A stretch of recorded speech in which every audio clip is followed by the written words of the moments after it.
परभणीतील मतदार बंधू भगिनींचं मी अभिनंदन करतो, आभार मानतो. जो जनतेनं विश्वास ठेवलेला आहे, जो कौल दिला आहे तो मी मान्य करतो. माझ्या राष्ट्रीय समाज पक्षाच्या कार्यकर्त्यांना, महायुतीच्या सर्व नेते मंडळींना, कार्यकर्त्यांना संयमानं हे इलेक्शन लढवलं पाहिजे. हार जीत होत असते.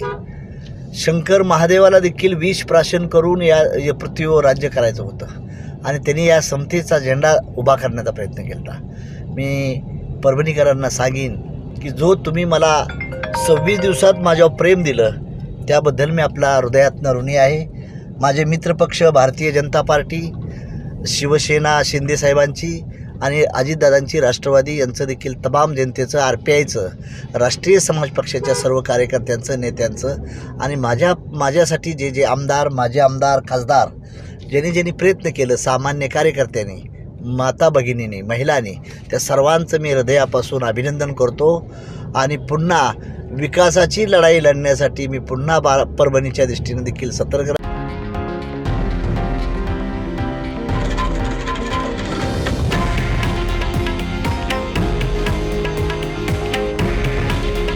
हे आहे देशातील नंबर 1 न्यूज नेटवर्क आणि आपण पाहत आहात TV9 मराठी.